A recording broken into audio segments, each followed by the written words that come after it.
Thank you, Mr. Chairman. Thank you all for being here today. I suspect if you went around the city of Washington and brought just about any agency into Congress and asked them if they needed more money, I don't know one that would say that they've got the sufficient money. When I look at this, particularly with the systems that are used, and it's not just Social Security Administration, it's throughout government, there's a lot more going on than just funding.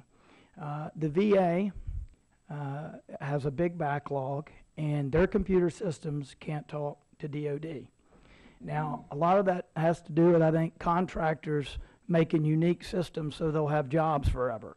And this goes on through all around Washington. It seems to me that asking for more money to support a 1976 accounting system is like a race car driver telling us that if we'll just give him more money, he can win with his 75 Pinto. It can't happen. It just can't happen. And the sad thing is, it's not just Social Security Administration. Pick the agency. Just pick one. They're all top down. They're all lost in the old. They're all working on 20, 30, 40-year paradigms. They're trying. They're trying. But look at what the VA's done with their backlog. Just disgusting. It's ridiculous. And a lot of it's not that they need more money. It hasn't worked with the VA. We throw money away. And so what a lot of us are saying is, show some innovation. Change your culture. Do things differently. Maybe you're hampered in large part by the laws that this Congress has passed, the civil service system or whatever. You know, Congress can bear some blame there. But the idea that you're going to give more money to a federal agency and everything's going to be just okay, it's just a bunch of nonsense. I was running with a general down the mall the other day, and I said, how's sequester affecting DOD? And he said, you know, you're not going to hear this a lot, but I'm being told at the Pentagon that we may not be able to spend all the money. And I said, what? He said, yeah, you know, we're going to find places to spend it.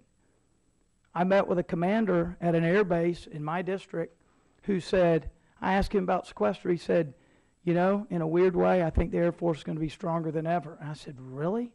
He said, we've never had to make choices before now. We've always had plenty of money to waste. And now we have to make smart decisions. That's the commander. So, you know, I think that innovation and efficiency and reform is the path forward. And I want to ask you, Mr. And I enjoyed our meeting in our office, and I know we're going to have some more. I think you're doing some great stuff. Mr. Bottone, and since I've talked with you so much, I'm going to ask Mr. Bottone a question. A recent GAO report looked at the technology spending and how it's divided between maintaining and investing new technology. Can you talk a little bit about that split and why maintenance costs have been growing so rapidly? Actually, that wasn't part of the scope of this review, so I'm not your best expert to touch on those issues. That had to do with sort of the rise in maintenance costs versus the decision to go to new modernized technology. I believe that report noted that there are a range of factors that can drive maintenance costs, including salaries, but that report made no definitive linkage between what actually was the driver of those costs. So I would defer to our IT folks, happy to submit a question for the record. I do know that from an IT standpoint at SSA, they had historically not had a sound or rigorous business plans to justify why they're moving forward on expensive initiatives, on initiatives in general. So they're buying systems, spending money on systems that may or may not be part of a coherent plan. Is that what you're telling me? Exactly. They didn't have sufficient business plans to support investment or metrics to that could be used to prove how this initiative will have an impact on the area that it was being applied to.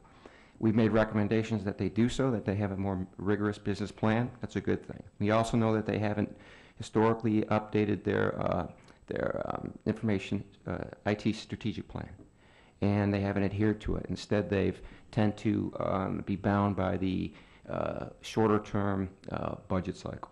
We've recommended that they continue to update this plan, that they abide by it, that they remain consistent with their longer-term goals, and hopefully that will result in sort of more strategic purchasing of the systems they need to make the process work better.